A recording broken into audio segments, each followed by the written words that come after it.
I do have a surprise coming up though. It's been the best place to catch bass. I can't believe it myself. The sort of ground that is ideal for bass is if I turned up somewhere for the first time, what sort of clues I'll be looking for. Perhaps also if I was doing a guiding session, where I'd put you and how I'd try and put you on the fish. We're walking to a mark now over this real sort of mixed ground. There's sand here, but these boulders as well. So it's a watercraft and where you're likely to find bass on the UK's coastline. Those slack water points in the lee of the stanchions is a really good ambush point for bass. You want to bring a bait past it naturally. There's probably something like this where you can get to on the coast, which provides really fast water running past it, but slower, slacker water in the eddy behind. Another good place to cast a lure. Always cast up tide and bring it back as if it's a bait fish or a fish struggling in the water. You don't need to do much retrieving here, just stay in contact with your lure.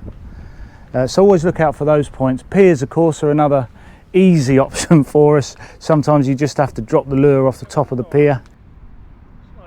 There we go.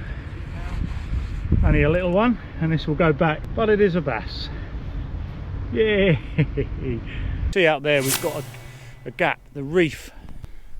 So what that'll do is speed up the water and slow the water, depending where it is and around those two rocks there. So as the rain starts to come down in August, an ebbing tide, all that water, if you've got a big body of water here in front of us, it all has to go out between those two rocks.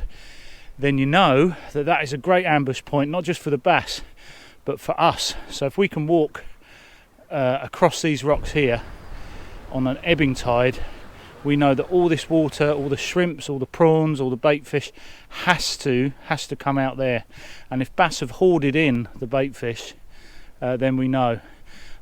All the time here I'm looking at where the water's running the fastest, and also what those seagulls are up to, and what the seagulls are as well. So there's a difference between how herring gulls react, terns and kittiwakes. Now kittiwakes tend to be a bit further out at sea, but when they're up high they're following the bass shoals. And the weather's really changed. Got to watch our feet here, Nelly. And the dog will be alright. These tend to fish a little bit better on the flooding tide actually. So if we were to sit here and wait for the tide to come in, and actually I know for sure that this is a good mark for an early flood tide. Again, we've got higher levels of boulders and the tide will move its way in through these gullies.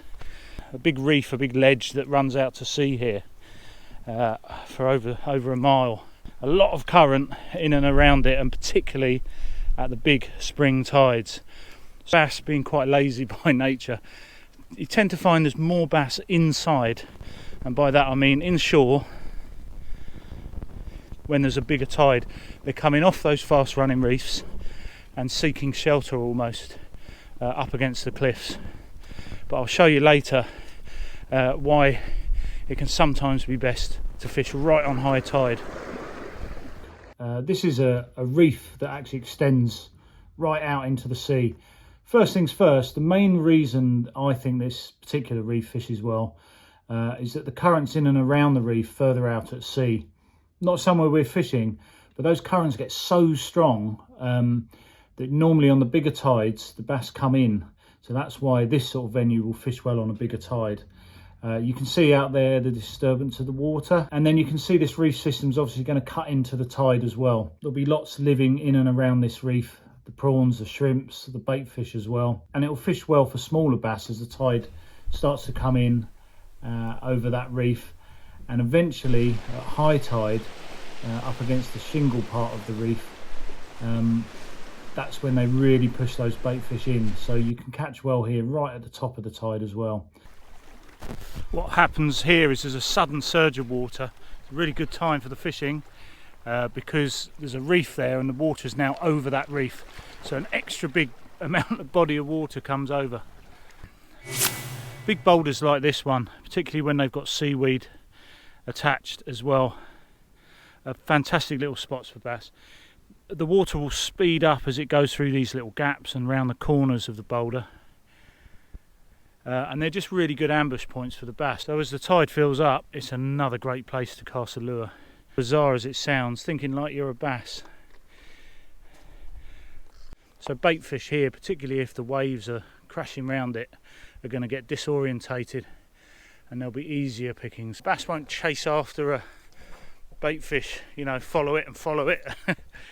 It's going to come flying out when the bait fish is struggling in the water. These sort of boulders give a really good opportunity for it. Oxygenated water really gets me excited for the bass. As soon as you see that, you know you're going to be in for a good chance. I do like that oxygenated water. You've seen some of the water conditions earlier in this video. Looked a little cloudy, and yes, you can still catch bass in them, but they do love that oxygenated water. So if you come with me and we can look over here, you can see there's like boulders here come into smaller rocks. This is obviously what's been eroded from the cliff.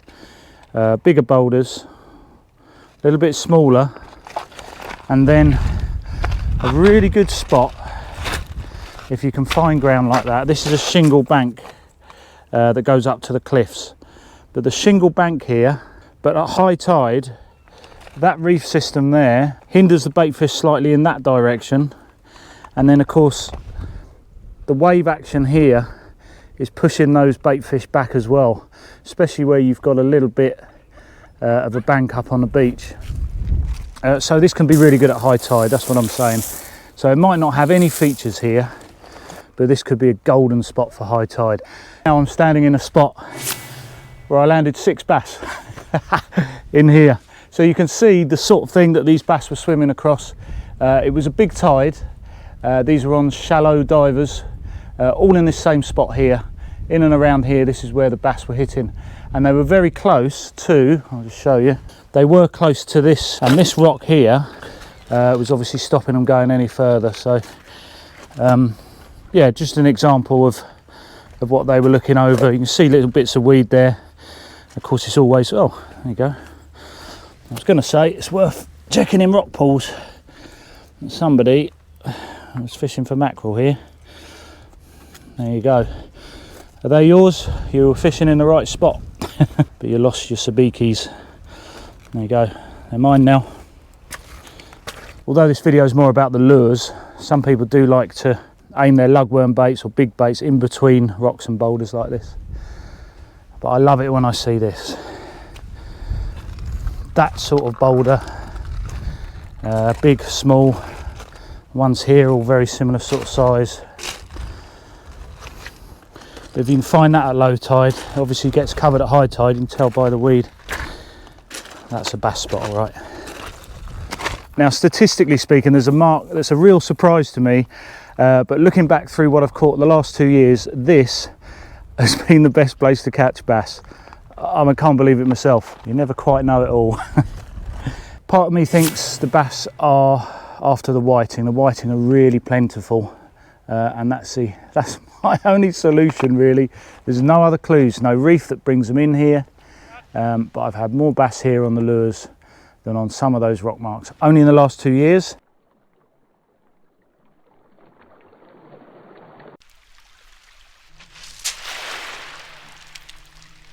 As soon as you think you know something, it changes. So hopefully that'll be of some use to you, this video.